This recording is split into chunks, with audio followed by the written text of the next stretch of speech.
भावी नथिला जे ये सही पुरुष हेइथिबे। शिक्षागत योग्यता अच्छी पद पदवी अच्छी सहजरे जाइकरी सही भाव पाखरे पहुँचबार साहस हेउ नथिला।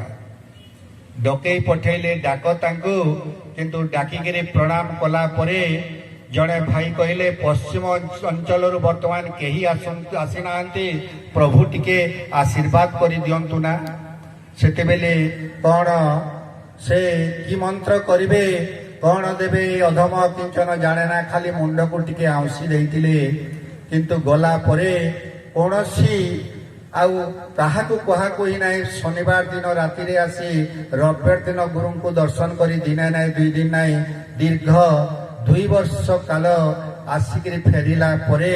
तापरे ठाकुरंक ठारू पदे खाली शुणिली जे मोर भक्त माने गाँ गहली रचंती जाकरी पदे तांको कही दउनु जेते बेले